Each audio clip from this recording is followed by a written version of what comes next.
بسم اللہ الرحمن الرحیم۔ السلام علیکم ناظرین، کالا جادو کے اثرات سے مراد کالا جادو کے نقصانات ہیں، اور کالا جادو کے نقصانات انسان کی سوچ اور توقع سے کہیں زیادہ ہیں۔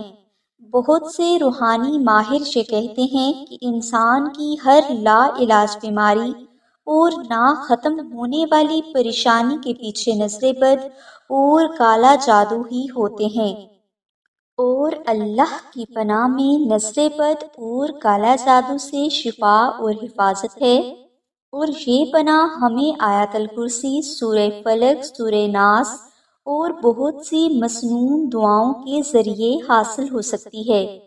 ایسی ہی ایک دعا کا تذکرہ ہم آخر میں کریں گے، لیکن اس سے پہلے ہم کالا جادو سے ہونے والے نقصانات کا تذکرہ کریں گے۔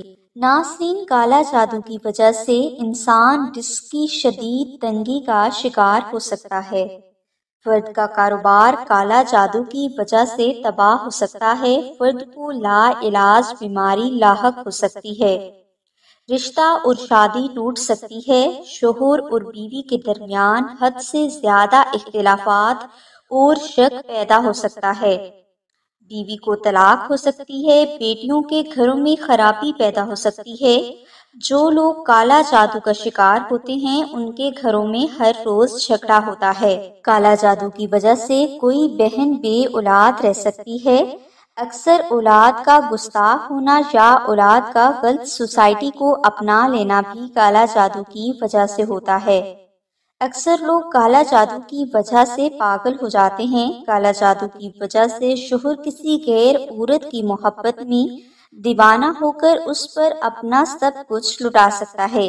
کالا جادو انسان کو ہمیشہ غلط سوچ دے کر اس سے غلط حرکات کرواتا ہے۔ کالا جادو فرد کو کسی نہ کسی طرح کی بدنامی سے دوچار ضرور کرتا ہے۔ ہم نے کالا جادو سے ہونے والے چند نقصانات آپ سے شیئر کر دیے ہیں، لیکن یاد رہے کہ کالا جادو ہمیشہ آپ کو وہ نقصان دے گا جو کہ آپ کے وہم و گمان سے ہٹ کر ہوگا، اور یہ کالا جادو کی پرانی عادت ہے۔ لہٰذا ہر شخص کو چاہیے کہ اگر وہ کالا جادو کا شکار ہے تو وہ 21 روز تک صبح اور شام 10 مرتبہ درود ابراہیمی اور 70 مرتبہ آیت الکرسی ضرور ورد کیا کرے۔ انشاءاللہ جلد ہی آپ کو کالا جادو اور اس کے اثرات سے نجات حاصل ہو جائے گی۔